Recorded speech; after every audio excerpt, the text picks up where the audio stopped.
Hello students, this is Ajeet Rathore, Assistant Professor, Department of Physics in Arya Institute of Engineering Technology and Management.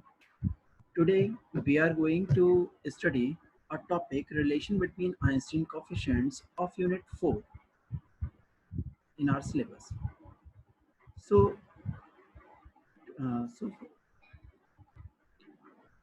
so first we starts with the interaction process of light with matter. The first phenomena is absorption. Absorption, when an atom in the lower state, lower level, absorbs a photon of frequency h nu and moves to an upper level. This phenomena is called absorption. The rate of absorption, R12 absorption from level 1 to level 2 can be given as, where B12 is Einstein coefficient, N1 is the number of atoms present in the ground state, UV is the energy density per unit frequency of the incoming photon. The second phenomena is spontaneous emission. In spontaneous emission, as we know, when an atom is in excited state, it cannot stay here for longer time. Uh, for 10 to the power minus 8 second time, it have to be um, come back to the ground state. When it come back to the ground state, it emits a photon of energy h nu, and this photon will go in the random direction, and the rate of spontaneous emission can be given by this formula: R21 spontaneous equal to A21 N2, where A21 is proportionality constant and it is also called Einstein coefficient, and N2 is the number of atoms present in the excited state. Now the third phenomena is stimulated emission. Stimulated emission. In stimulated emission, if an incoming photon interacts with the atom present in the excited state, then this atom will not wait for the 10 to the power minus 8 second, and it comes back immediately, leaving or emitting a photon of h nu energy. So we get that two photons are emitted in this way, and these photons follow the same direction. They are coherence to in coherence to each other, and this type of emission is called stimulated emission. In this, as the laser devices works on this stimulated emission phenomena. If we calculate the rate of stimulated emission, it can be given by this formula: R21 stimulated equal to V21 N2 UV, where R21 is the rate, V21 is Einstein coefficient. Again, Einstein coefficient V21 is the Einstein coefficient for stimulated emission.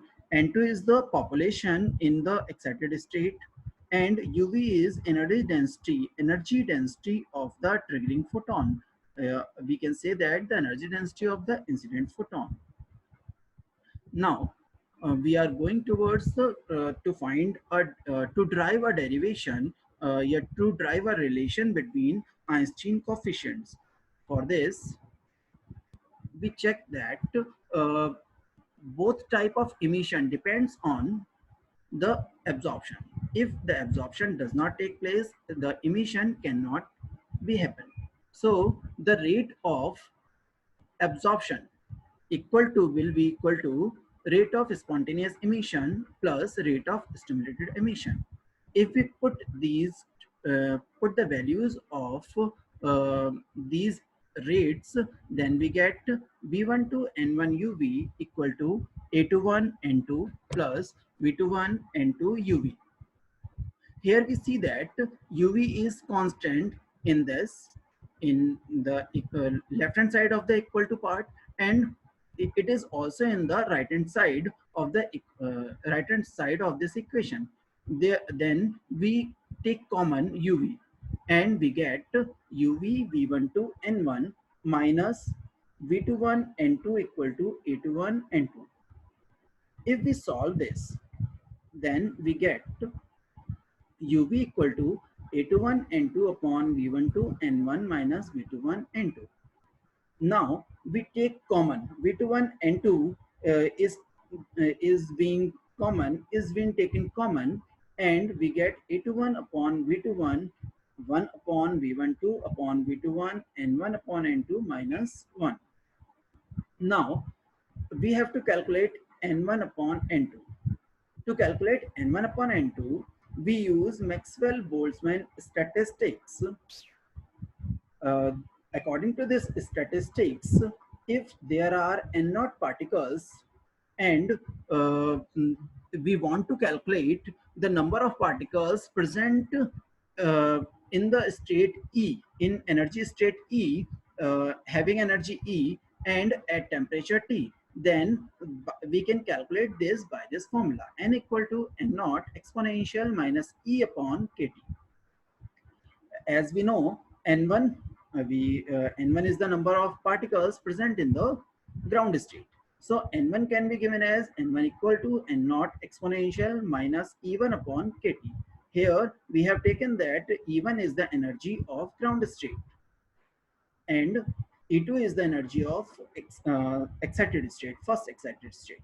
So n2 can be given as n2 equal to n naught exponential minus E2 upon kT. If we divide this, we get n1 upon n2 equal to exponential h nu upon kT. And if we further go, then we get uv equal to a21 upon v21 1 upon v12 v21 exponential h nu upon kT minus 1. Here we have put it the value of n1 upon n2. Now this relation gives UV energy density, a spectral energy density.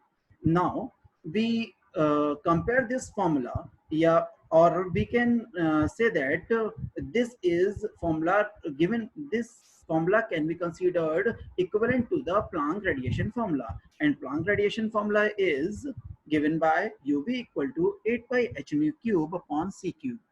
1 upon exponential h nu upon kT minus 1. If we compare these two formulas of energy density, spectral energy density, then we get the relations between Einstein coefficients. If we compare these two, we get that A21 upon V21 equal to is 8 pi h nu cube upon c cube, and V12 upon V21 equal to 1. Here is the relations. A21 upon V21 equal to is 8 pi h nu cube upon c cube. We know that pi is constant, h is Planck constant, nu is frequency, and c is speed of light. We also get that V12 equal to V21. Here we find the conclusion that stimulated emission and absorption are competing process. We see that the V12 equal to V21. It means that the probability of absorption and probability of stimulated emissions are equal. So they are competing process. And the second conclusion we get that the rate of spontaneous emission is much larger than the induced emission. We see that the rate of spontaneous emission is greater than the induced emission or stimulated emission. So the derivation is complete, and we get the relation between Einstein coefficients in absorption, spontaneous emission, and stimulated emission. Okay, thank you, class.